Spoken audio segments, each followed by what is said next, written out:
Now, back in the early 1970s, the newly formed Camden History Society embarked on a major project to study the history of every street in the London Borough of Camden. And we finally completed that task a few years back in 2007 with Streets of Highgate. And I think, well, we like to say, nobody has said we're wrong, that we were the first history society to do that, certainly in London, possibly in the country. But it was a major undertaking and something that the History Society should be proud of. Research, as you probably know, has been written up and published in a series of books called Streets of, all different areas. And that records the buildings of note, people of note, and it takes the form of a series of walking routes which can be followed either from either on foot or, if you like, just from the comfort of an armchair.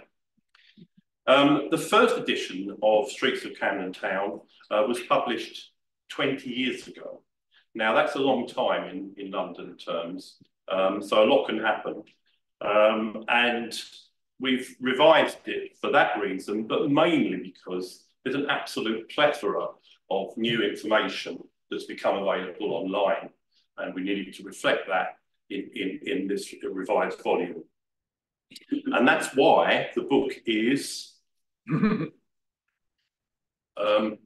it's 50% bigger than the previous edition. It also looks very good because we can now use colour photography.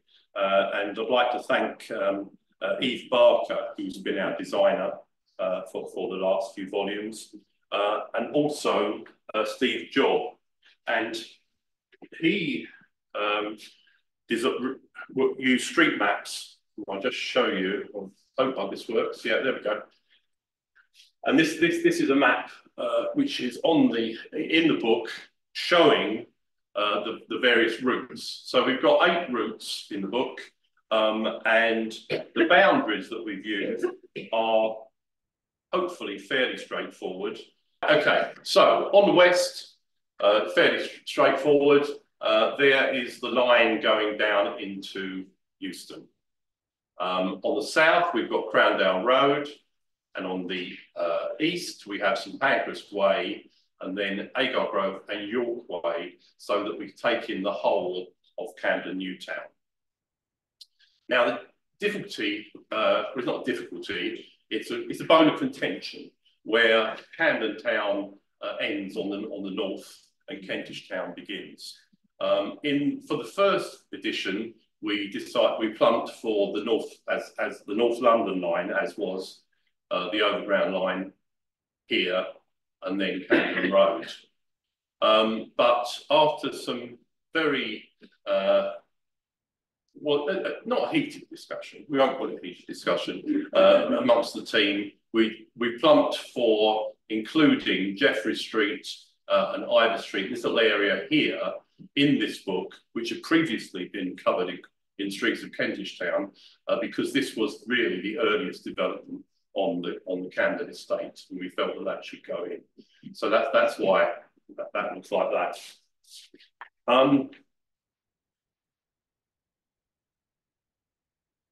I mean, in historical terms, very briefly, Camden is a relatively recent development. The area that we've researched was until the 18th century open country. And there was a few wayside inns, and not least the Old Mother Redcap, which was, just, well, you'll know, there we go.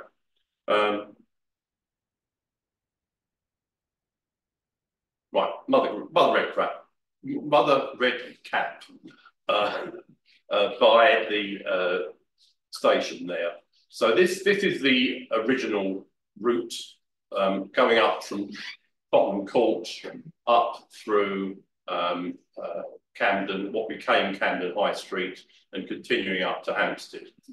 There was a fork in the road here with this, what used to be called Water Lane, going up to Kentish Town up here, and that's where the Old Mother Red Cap stood, and it's now, of course, rebuilt as the World's End. So on the west side of the road, this area was all Tottenham Hall Manor, this area here. And that was, I'm really not going to use this anymore, sorry. Wait a minute. I think I've got my own one, and that might be easier. Right. Is this working? Yes, it is. So, this area here is Tottenham Hall Manor. Part of it, I mean, Tottenham Hall Manor was much, much larger area. And in the 18th century, this was leased to the Fitzroy family. Now, Charles Fitzroy, his brother became the Prime Minister, and he had a chat with him, and he said, "Will you pass an Act of Parliament on my behalf so that I can buy the leasehold?" And that's what he did in 1768. In 1780, Charles was made the first Baron of Southampton. And from 1780, he started to hand out building leases along this west side of Camden High Street. Now, a much more, this side was all owned, as we'll hear, by Lord Camden. And he, of course, gave his name to Camden Town. But the development began on the west first, but from 1790 onwards, we're looking at this much more coherent development on this side, which Mark will talk about shortly. Now, in its early years, Camden Town was a really middle class, a largely middle class suburb. I'm sure you all know the Greek Orthodox All Saints Cathedral, Camden Street. Well, that was built as the Camden Chapel in 1822-24 to serve these sort of respectable people. The streets west of the High Street, in fact, looked to Regent's Park, which is over here, and hoped to belong to it. But I mean, their hopes were dashed, obviously, with the coming of the railway into Birmingham, down here in the 1830s, and that severed Camden Town from the developments further west. And the canal and the rail links, we've got the canal on this map. There it is there going through. The canal and all these rail links, they encourage the growth of industry in Camden Town. On the banks of the canal, for example, in the 1840s, there was the Camden Glass Works, which were owned by the engineer and inventor Sir Henry Bessemer. And next door to it was the iron foundry and manufacturing concern of Messrs. Boydell and Glazier, one of whose partners, James Boydell Jr., was the inventor of the once world famous endless railway wheel. Designed not to press too heavily into the ground, and that was used by troops in the Crimean War. Camden Town, we're talking about industry. Camden Town became famous for the manufacture of pianos from an important, that was once a very important part of everyday life. And the Collard Circular Factory, of course, is still standing in Oval Road, close to the works of Gilbey's, the wine importer and spirit distiller, which greatly expanded to cover some 20 acres of Camden Town. The Aerated Bread Company, better known as the ABC, concentrated its bakery operations in Camden Road on the site of what is now Sainsbury's. And around Royal College Street were a number of concerns like Charles Goodall and Sons, who were once the world-leading makers of playing cards.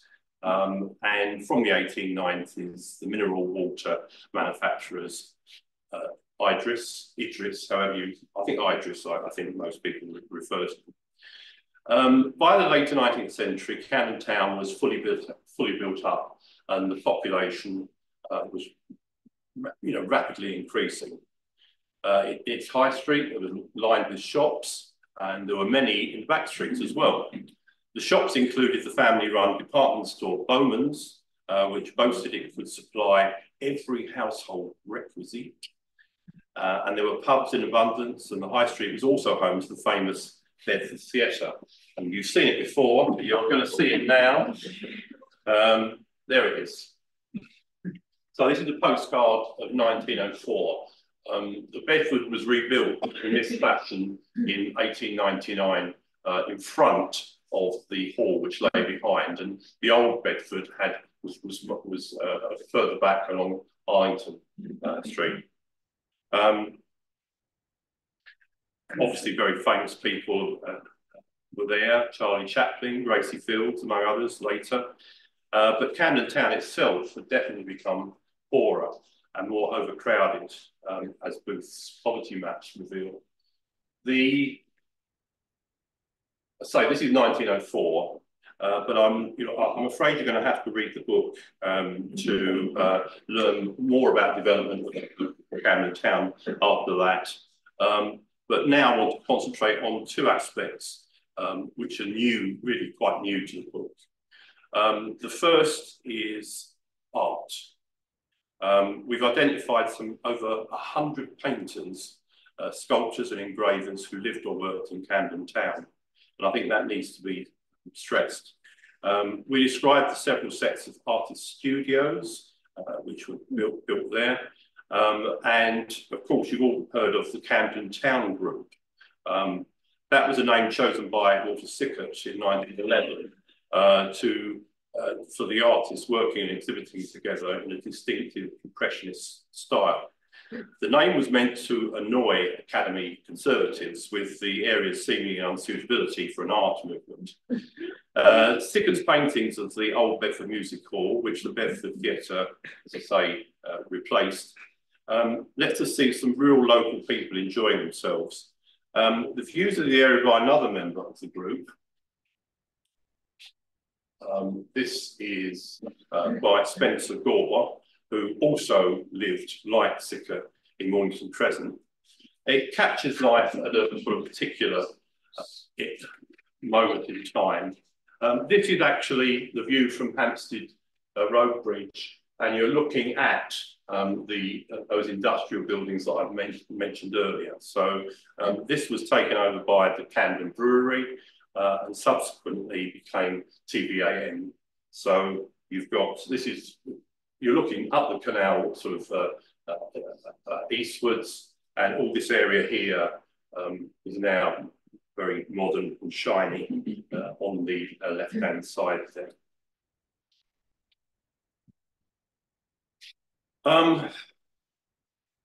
The Bedford, and so in the later 20th century, there were again painters of sort of national status with studios in Camden Town, such as Paul Arago and Frank Albach. Here is a portrait of the expressionist painter Eric Kahn. Oh, there he is. And this is by his friend Kurt Schwitters, and this was done when they were both interned on the Isle of Man as enemy aliens in 1940. And after that, Kahn came back to Camden Town and set up a studio in Albert Street.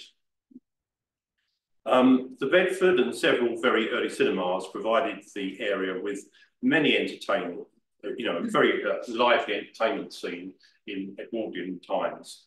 But after World War II, Camden Town became internationally associated with live music. And I think that's something that we missed out from the first edition and really needs, again, stressing, which is what we've done in the book. The Devonshire Arms got its weekly music license as early as 1940. 1940, can't find the date, I think it was 49. No, 48, 1948. And over the decades, it's supported, Camden Town has obviously supported some groundbreaking and era-defining musical acts and launched or encouraged youth movements like punk, two-tone and Britpop. In revising the books, we've reflected that because there is such a wealth of talent, and we've put in a few stories about the musicians who've been based in the area. Just to highlight a few. Here we go. So this is a seminal gig by the band The Ramones back in 1976 at the Roundhouse. They went on to play an extra night at Dingwalls. The Pogues, another name to conjure with, drank daily in Devonshire Arms and was such a fixture, in fact, that their manager made it the phone on the bar his office. Here's somebody else that's very much associated with the area, Suggs, the lead singer of the two-tone pop band Madness, who are really synonymous with Camden Town. They filmed many of their videos in the area. They bought their Doc Martens at Holt's in Kentish Town Road, and they now have a Music Walk of Fame plaque in Camden.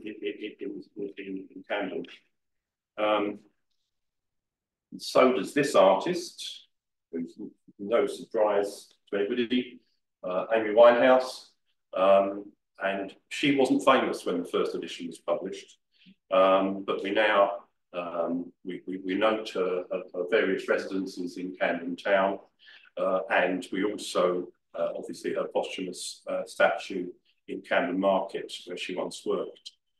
Now, there are a huge range of other notable people listed in the book: architects, writers, poets, actors, comedians, scientists and engineers, and numerous politicians.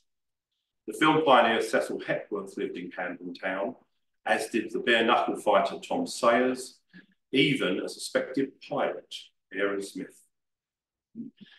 I'll finish with this picture here. Now, this is one story we forgot to mention in the first edition, and as you can see, there's a chap. Well, what's happening here? He's attached himself to the railings of this Civil Defence Corps, St Pancras Division. What was happening was obviously in the Cold War, each local authority was responsible for civil defence, and the Labour-controlled St Pancras Council decided in 1957 to abandon all these activities, and they planned to convert the drill hall, which is this building here, behind 72, 76 High Street, into flats for the homeless. The Conservative government appointed a commissioner to come out and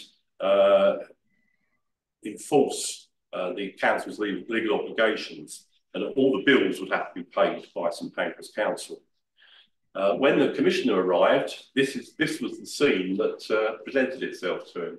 This is the councillor, John Roberts, and he's chained himself to the railings. And of course, he'd also very helpfully alerted the press. That's what he was going to do, which is why we've got this particular image. Bolt cutters had to be called, and he was eventually led away by the police. But he continued his revolt, and some of you may well know that he achieved national attention when he raised the red flag over the town hall on May Day 1958. Right, well, I'm now going to hand over to John, who's going to tell you something about transport in the area. Thank you.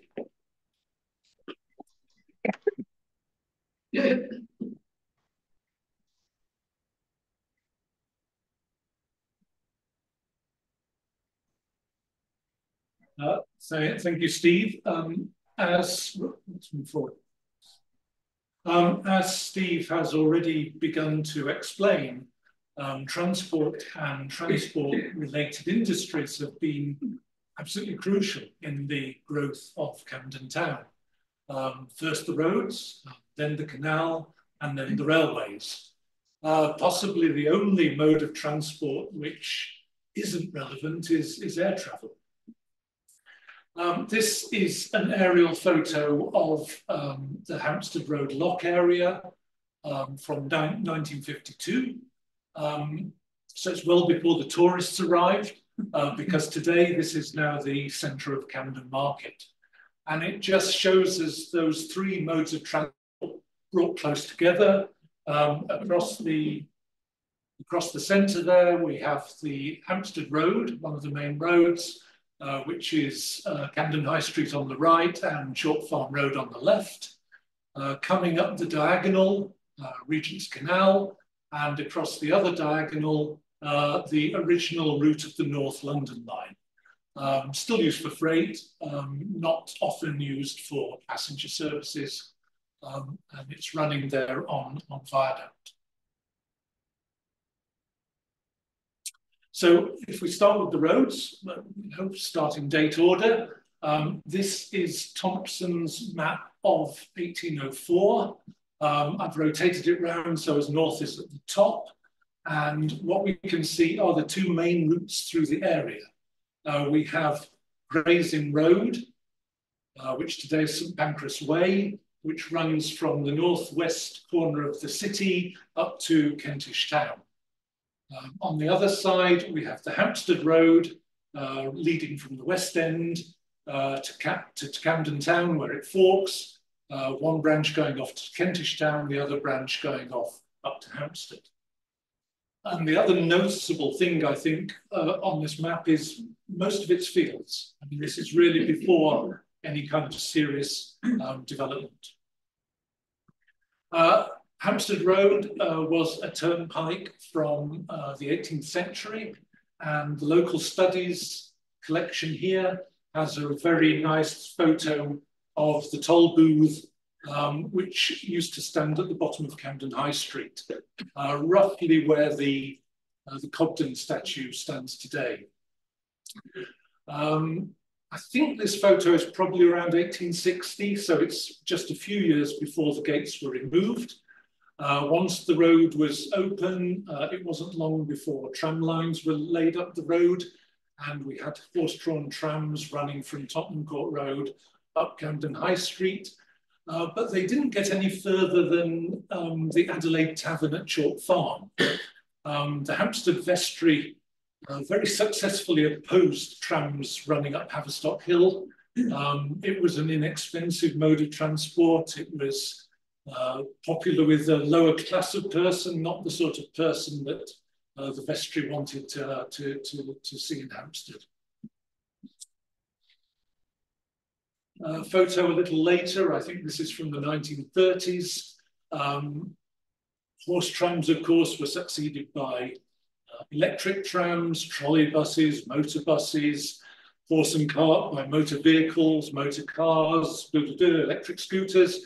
In the early 20th century, traffic congestion started to become an issue with planners. They looked at what might be done to alleviate the road congestion. And in the early 1940s, we had the County of London plan from Patrick Abercrombie. So in 1943, they proposed 3 concentric orbital roads to take traffic around London, intersected by radial routes for people who needed to get into the centre.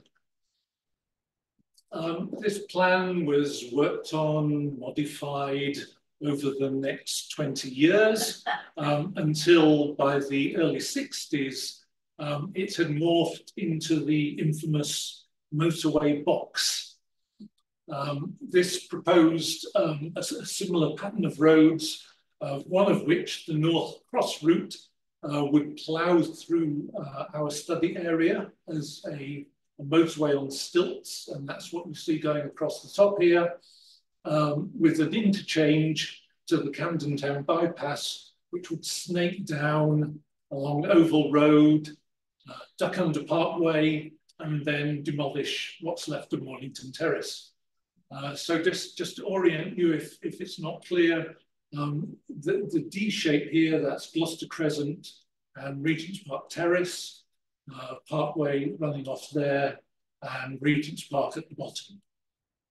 Well, when people began to appreciate the reality of what was being proposed, and I think in particular when construction started, like for example on Westway, and people saw the impact it was going to have on the local area, public opinion, of course, turned very, very strongly against such a scheme.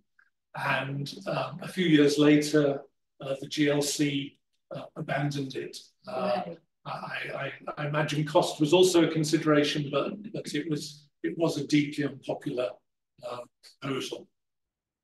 I think since then, the road network is little changed, really. You know, a one-way street becomes two-way, a two-way becomes one-way, but the basic network of roads in our study area has really changed very little in the last 60, 70 years.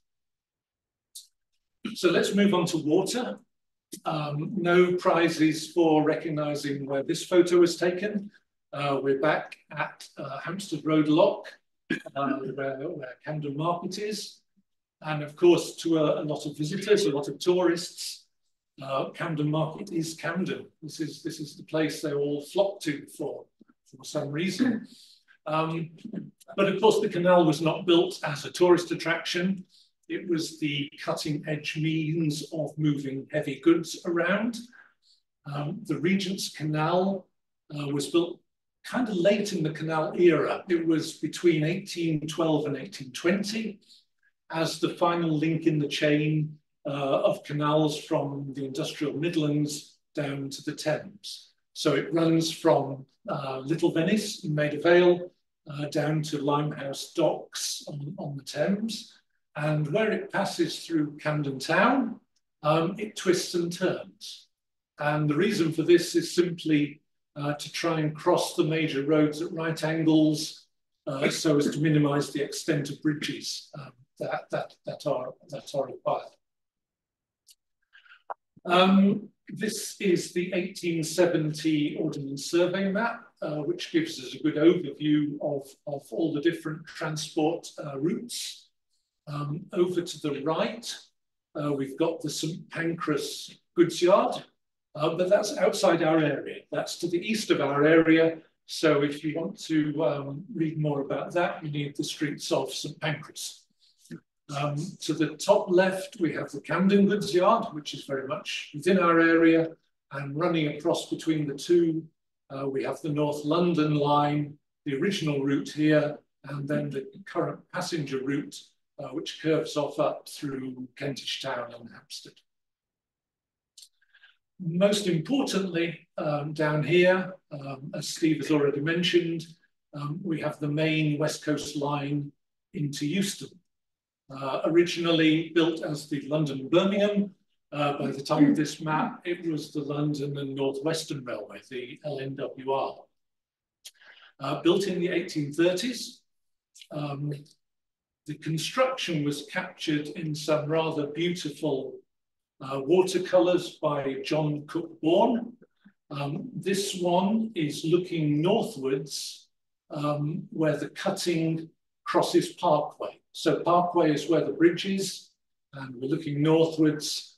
North of Parkway, when the railway was built, it was pretty much open fields. But south of Parkway was reasonably well developed, and building the railway, digging the cuttings was pretty disruptive. On Parkway itself, the terrace on the left had to be truncated to make the cutting, and what's left of that terrace is in fact still there. I'll just show one other of Bourne's watercolors. This one shows the construction of the vaults in Camden Goods Yard, which housed the steam engines used to pull the trains up from Euston. And pulled them up, initially they were pulled up using a very long rope pulley. And this is where the steam engines sat. And once construction had finished, the ground level was raised so that all of this was underground and in fact is below the railway tracks. The railway tracks run straight over the top of it. Now, the successful completion of the London and Birmingham was one of the main triggers of railway mania in the 1840s, when many hundreds of new railway lines were proposed, very few of which were actually built. But this is a good excuse to show a cartoon. This is the railway juggernaut of 1845, and it's by John Leach, who was a Camden resident. What we can see are the promoters, the speculators, the money men in their top hats, worshipping the locomotive. And if you look closely, you can see the locomotive is called Speculation, and it has the devil clinging to its chimney. In front of it, we've got a widow in widow's weeds, sacrificing her savings. In the foreground, these are meant to be crocodiles wearing lawyers' wigs and swooping in. I don't know, but I like to think these birds are vultures, and they're wearing bowler hats. So they're either engineers or railway management. I'm really not sure. All of this railway activity has left us with a very rich heritage of industrial buildings in the study area. This is a plan which was drawn by Peter Darley, and he was kind enough to let us include it in the book. It shows the most important survivals in the Camden Goods Yard area. I won't go through them all. You need to look at the book. But I'll just point out this is the vaults which held the steam engines used to pull the trains up from Euston. They are still there. They're directly below the mainline railway tracks. Because they're underground and because there's no public access, there's nothing you can go and see, but it is a listed building and it is still there, and it's well maintained because if it falls in, so do the railway tracks. Up here, worth mentioning the buildings in the stables yard. These represent the most complete surviving Victorian stables complex in the country, possibly in the world, because of course the horse was absolutely essential to all modes of transport, road, canal, and also railways when it comes to delivering goods and moving things around. At peak, there were some 800 horses living and working in and around the goods yard. That was at the end of the 19th century. And another wonderfully atmospheric photograph here. This is a queue of horse-drawn wagons. We're outside the Stanhope Arms, so we're at the top of Oval Road, and Jamestown Road is running off to the right. The canal is just behind, we can't see anything of it. And at first glance, you might think this is maybe an Edwardian photo, but it's not. It's actually from 1934. It just reminds us how important the horse was right up until the Second World War. Possibly the most important and most recognizable building in the goods yard is the Roundhouse, the first truly circular locomotive shed, but it only housed locomotives for a few years. It was kind of a bit too small and in the wrong place. So for most of its life, it was a Gilbey's bonded warehouse. Now, of course, it's a concert and theatre venue, and is pretty well maintained. If we switch to passenger railways, we have one important surface station in the area, which is Camden Road Station on the North London line on the overground, which is along Camden Road. This, at least externally, has survived remarkably well. I mean, externally, it looks much the same as it did when it was first built in 1870. It's lost the decorative cast iron cresting off the roof, but otherwise not a lot of change, which is more than we can say for the station a little further out along Camden Road. There was a station on the line from St Pancras to the Midlands, not so heavily used. It was closed in 1916 and then demolished. It's now a garage servicing facility on that site. But you may recognise the Camden School for Girls off here, and I suspect some Camden schoolgirls here, giving a bit of a St Trinian's flavour to the photograph in their straw boaters. On the other side of the study area, or on the borders of it, Primrose Hill Station went under various names over the years and served different lines. It was closed in the 1990s. The ticket office, which I think mostly dates from the 1950s, survives as a shop. But all of the platform buildings were shamefully demolished just 15 years or so ago, including some really very nice decorative cast iron work and so on. Surreptitiously demolished by Network Rail. Shame. We cannot neglect our beloved Northern Line, of course, built under Hampstead Road as the Charing Cross, Euston and Hampstead Railway. In the middle of the study area, we have Camden Town Station. This is a pre-war photo. We know because bomb damage in the Second World War took out the left-hand bay. So on the high street, we now only have the two bays. If you ever use this station, you will be aware that it suffers from very serious congestion. There have been a number of proposals over the years to rebuild it, expand it, or whatever. The most recent of these was to build a new entrance on Buck Street with new escalators, but this scheme was shelved in 2018, and right now there is nothing on the table. So we shall have to suffer the congestion, I'm afraid, for the foreseeable future. My time's up, I think. I would now like to hand over to Mark McCarthy to talk about the Camden Town Estate.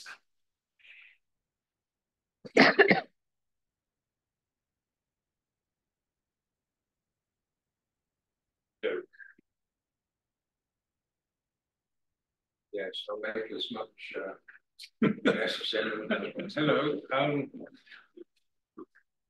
Am I in the right place? Perfect.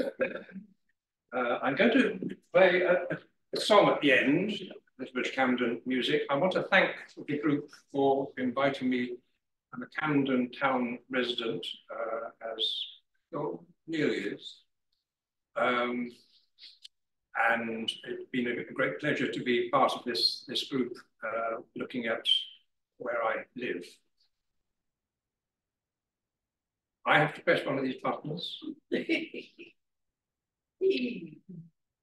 to show a map which I got from the Lambeth Palace archive. So it's the Church of England's collection of materials, and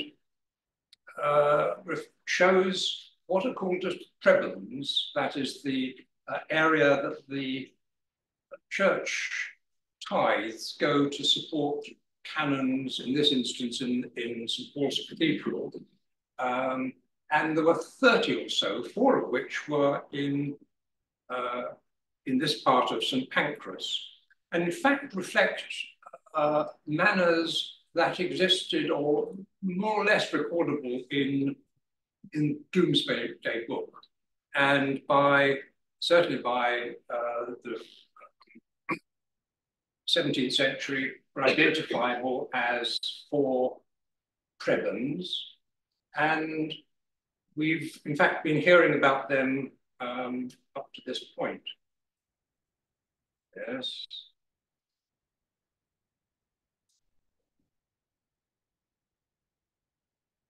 Yes. So this is the line of the High Street. And on the west side, Lord Southampton's line was the prebend of Tottenhall and the Rugby.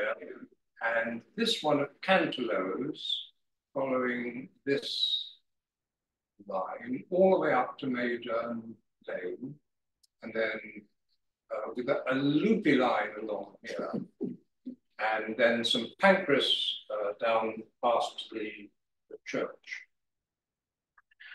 I want to say that because these became the parts of Camden that we're looking at now, but you'll see that here the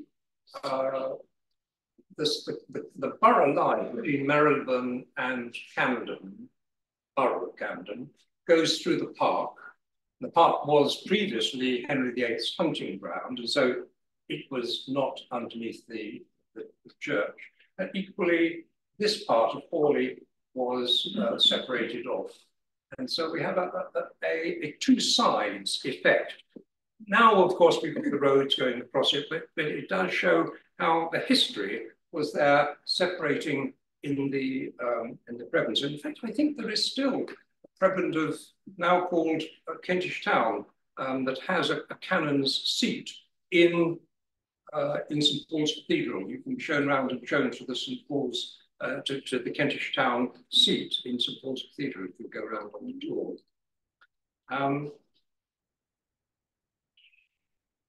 This map, so we've seen from Steve, and I've put on the green outline then of the Cantelows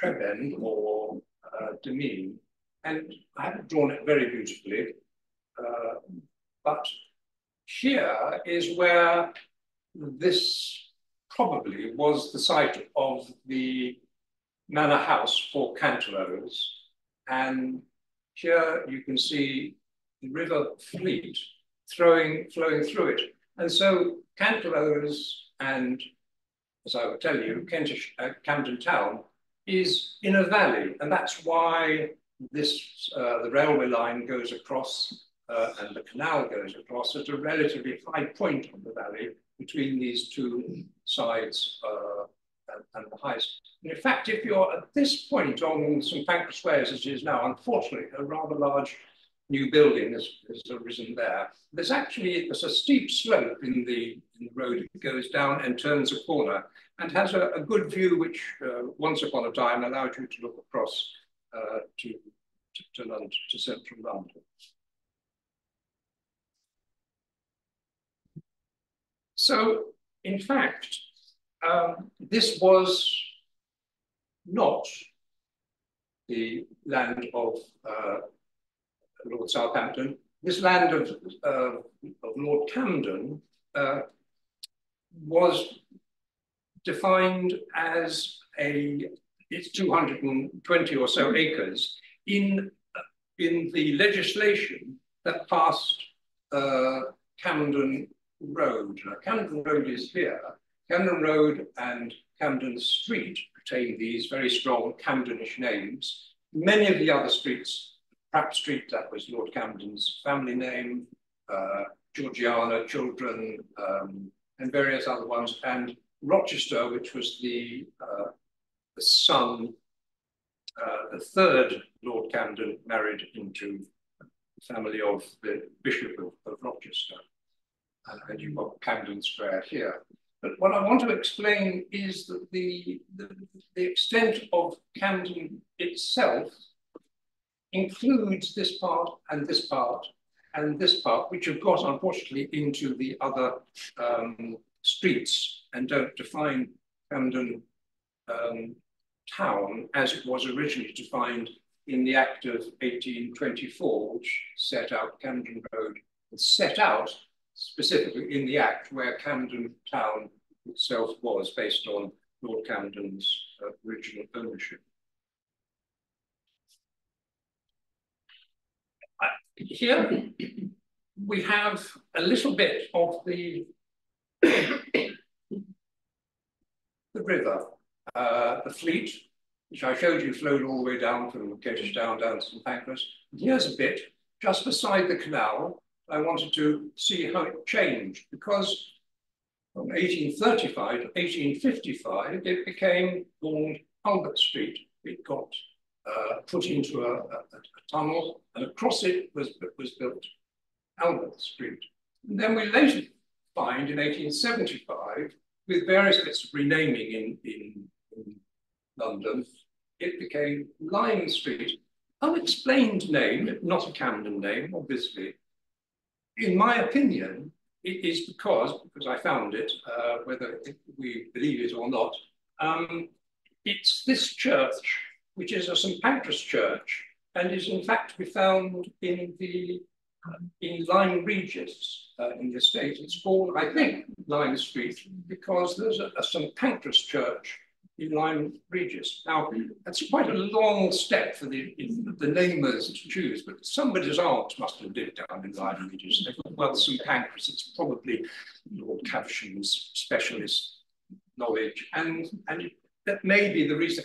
Finding the reason for the names is obviously can be challenging.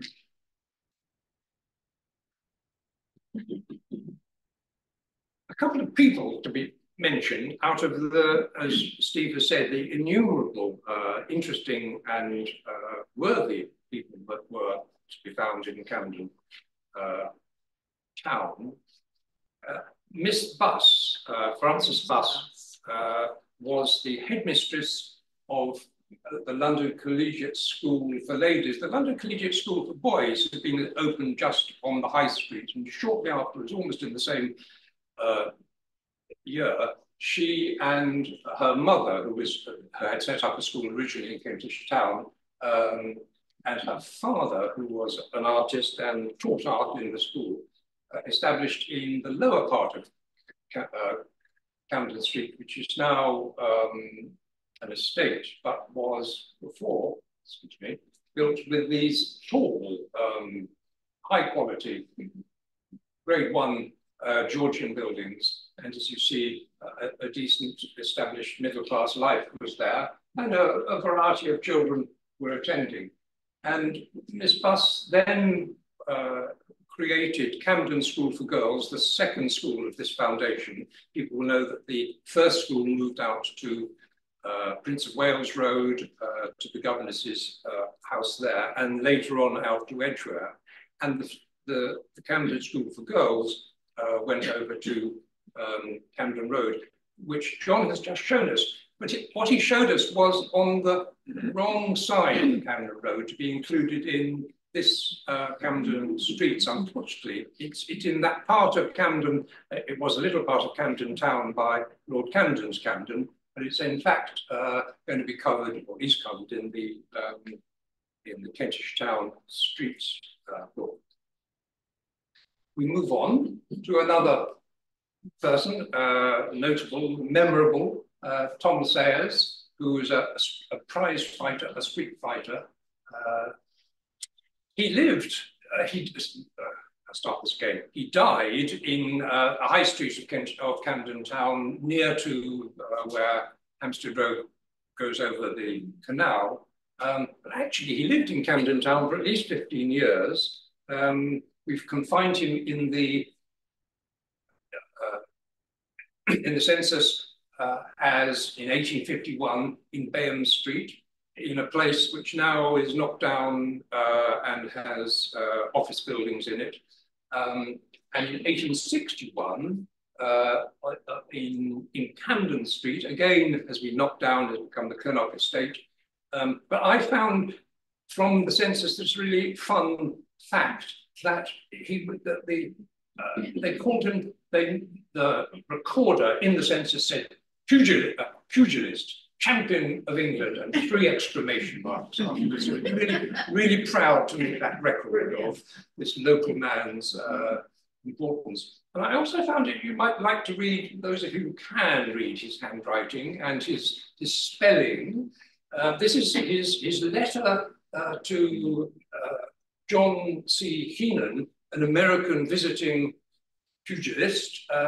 Dear sir, I answer your challenge to fight, F-I-T-E, without gloves on OK to be 24, that's 24th of May.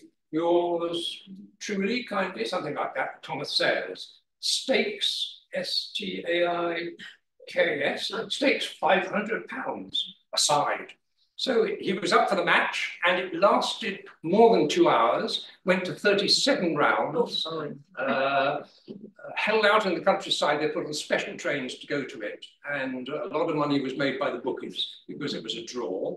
And a lot of damage was done to Tom Sayers as far as he lived 2 or 3 years later and then died of a disease which is variably called diabetes or tuberculosis, but I'm sure that we knew the diagnosis of any of those in the 1850s. And last on, I want to talk about Camden Hall. It's not really remembered enough, in my opinion. It's on the corner of what is now Flinders Street, that's going in this direction, up to the High Street, and Camden Street itself, which is going down there. There was this 4-story building, it's now rebuilt as blocks. But beside it, there's this hall, which was in fact the hall for events in Camden Town in the 19th century, on the main street of Flinders Street, which was one of the cross streets of Camden Town. I want to really say it because many things happened there. It was the headquarters for a little while of the Camden Town Literary and Scientific Society. Camden Town Literary and Scientific Society. Highgate's got a literary society. Camden Town had a literary society as well. The secretary was James de Carl Sowerby, who was a scientist and artist who founded the Botanical Society in Regent's Park, and the vice president was Augustus de Morgan, who was professor of mathematics at University College, and who has other places in celebrating mathematicians in the borough of Camden. And in the 1850s, it provided a news reading room, a penny a day, a lending library, if you had your subscription, weekly talks at 6p a day if you attended, and evening classes in both languages, a variety of European languages, and in music. And the hall next floor was used for entertainment and for concerts, classical music concerts. And the hall and the institution itself also promoted through its savings associations, building societies. So it had an important focus in people's minds. Next door to it, later was built the washrooms and the public baths of St Pancras, the first, and the library, the first public library, a little bit down the street.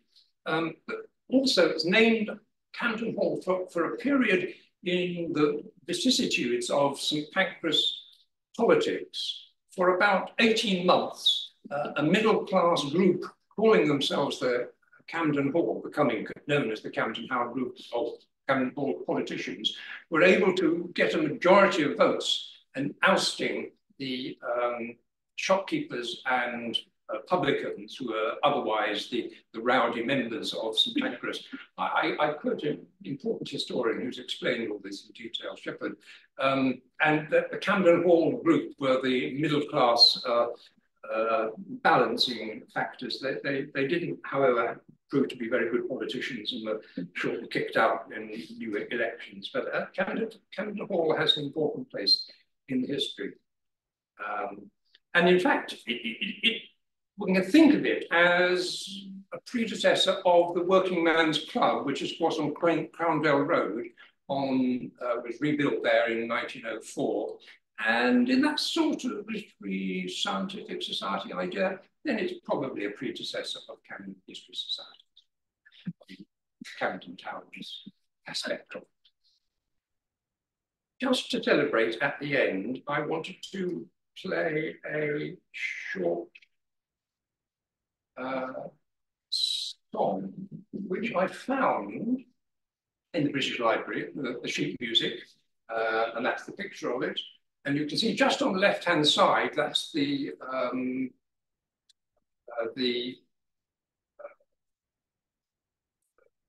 the entry post into Camden Town, looking up to the High Street. And here we have these people. Now, we just do a little bit of my seeing if I can make this work.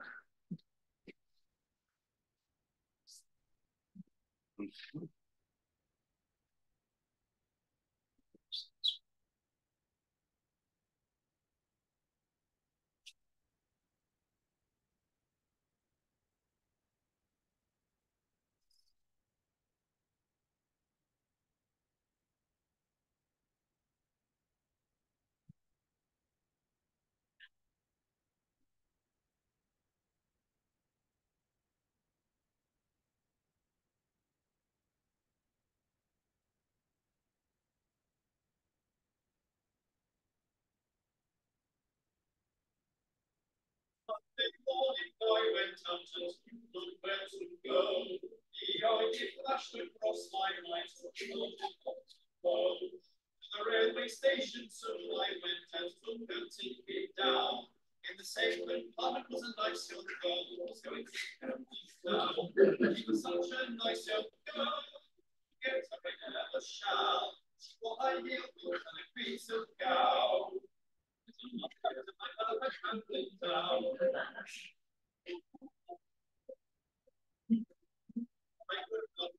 eyes open, I'm rather shy, as if a football, and then I saw a tear had dimmed her eye. So I suppose my courage rose, my heart began to pound. I said, do you go as far as what you went to Camden Town? She was such a nice young girl, forget if I ever shall. She wore high heels and a green suit gown. I'm not yet to make a look at Camden Town. I was so much taken up with her that very soon I found I was walking slow, but not in low, what might be Camden Town. But her lamps as we did pass, her poison mist to pound. Tried to look and sound the man who got smell in Camden Town. Such a nice young girl, forget how I never shall. She wore high heels and a green suit gown. I'm gonna have Camden Town. Such chapters this I couldn't stand upon my bar. So I did say, let's far away and come to my very heart. And I took her home, I kissed her twice and asked her if she knew. They soon go on Sunday, next month, yes, okay. Nice young girl, forget I never shall. For I hear good things of gown. And I'm not get a night of a Camden Town.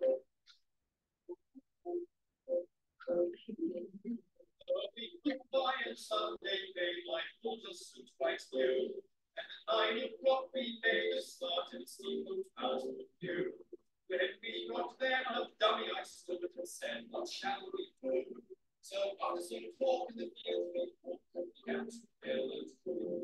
She was such a nice young girl, forget that I never shall. She wore high heels and a green suit gown. Margaret, I will never Camden Town. Unfortunately, I can tell you all that it was very nice. And very shortly after that, both her and I got spliced.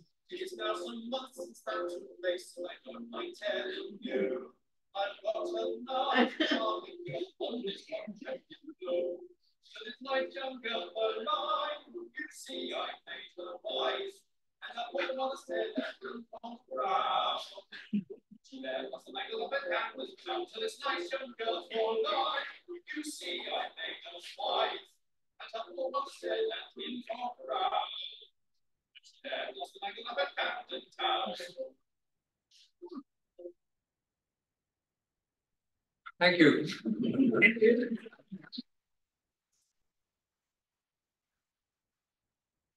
It's my son singing, so I have to show. Questions? All three of us. Yes. If you'd like to Shall I turn the lights?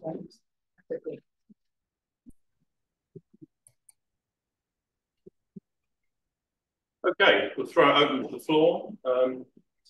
Yes, Roger. You showed us the picture of the civil defence and Mr. Roberts chaining himself. That raised my question. Did we have a regional seat of government?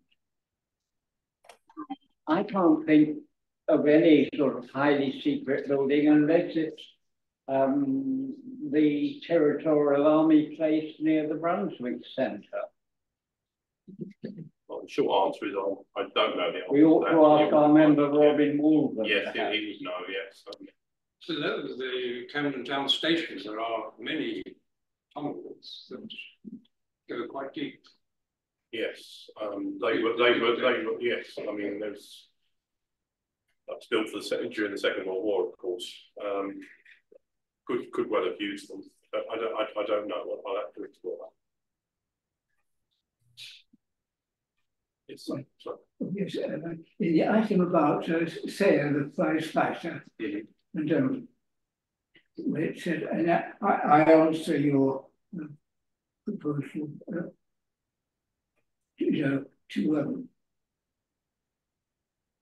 I think it was I accept. Accept, yes, I think so.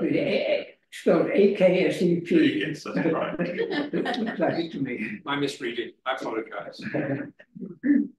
I think it might be in October. October. We are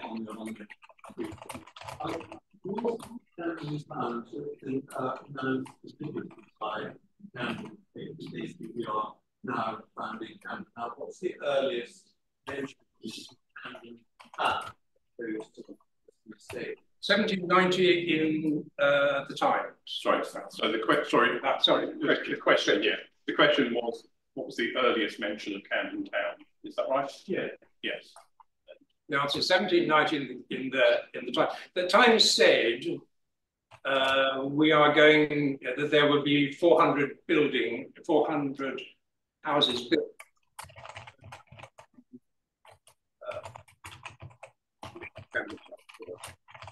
We got the Act of Funds in 1787. The first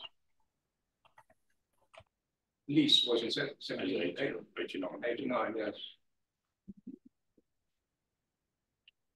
And in 1990, of course, we celebrated 200 years of Camden Town, and the society was quite prominent in organising that. And we got Simon Callow, the actor, to come along, and he stayed a member ever since. Except I've noticed this year, he's fallen off the membership list. He's moved to Islington. Oh, yes, Catherine. Helen Ramsey, who is online, says, thank you for the lovely visuals in your presentations, prints, drawings, and paintings. Could you speak about the sources for these, and are they included in the new edition of Streets? Well, in the first talk, my talk, they are all in the book. Every one of those was in the book. Most of the illustrations come from local studies. That's what we try and source them. We also look at, because we're sourcing colour illustrations, we do like to look at Wikimedia and see whether there are any things that we can use for free. John, did you want to say something about the origin? Right. The plan of the goods yard is in the book, but very few of the other images actually. They were more appropriate for trying to tell the story of transport than riveting images which made the cut for inclusion in the volume. So very few of them, as I recall. Yes. Yes, sorry, Ruth. Yes. The painting by Spencer Gore of the canal is in the York City Art Gallery. That's source. York City Art Gallery. Yes. In 1800, Peter Mark Roget of Roget's Thesaurus said that he went to a ball for the millennium, and it was somewhere near Pratt Place, and he booked a night at a local tavern. And when he got there, it was all locked up and in darkness, and he was very angry. Yeah. And I have no idea where in 1800 somebody would have a ball. Well, I mean, Pratt Place was one of. Sorry, did you catch that? Yeah. Pratt Place was along the High Street. That was one of the terraces that were built on the Camden estate. I didn't know that. So the original houses were for the middle class. So some of those terraces there. They didn't have shops. I mean, shops were built in these quite larger gardens on the east side and on the west side much later.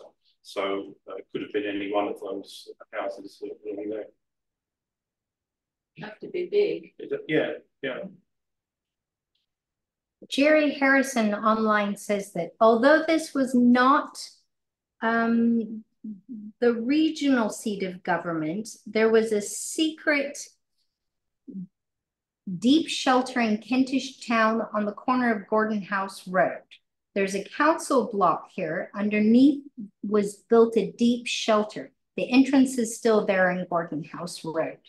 Right. As a point of interest. Yes. I mean, that would have mirrored the deep shelter that's under sort of Camden Town Station as well, which the entrances are in Buck Street and which street is it on? Sorry, what's The deep shelter. Remember? I didn't have a deep shelter, did I? Anyway, yes, yeah. But thank you very much. Oh, Marks and Spencer's. Marks and Spencer's car park. Yes, that's it. Yeah. Marks and Spencer's car. Okay, yeah. Sorry. Any other questions?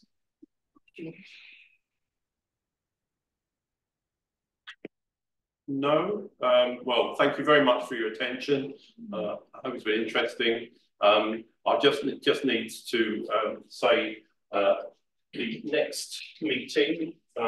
Make sure I get the right title. Where can we buy the book? Where you buy the book, you can buy it here if you like. Yes, yes. And so the next meeting is on the Thursday, the 27th of June. It's here again. It's on St Giles in the Fields, the history of a London parish, an illustrated talk by Rebecca Preston and Andrew Saint. And that's at 7:30 on that day. And of course, the AGM will follow, not on that night, on Tuesday, the 9th of July, and that will again be at Hampstead Parish Church. But before we finish, I'd just like to hand over to Malcolm for a rather sad word. Earlier this week, I sent out an email to people, but I thought I should say something in the meeting because many of the members who aren't on email may not be aware that the founder of the Camden History Society, John Richardson, died last week. He was the chair of the society for 49 years and edited its newsletter for 50 years. What an achievement that was, an achievement which is shown and continues today as a very thriving society with all the publications. I hope in the July newsletter, his widow has indicated that she'd like to write an obituary of him, so you read more about it at that time. Thank you. And thank you very much, everyone, for a very well attended meeting. Thank you.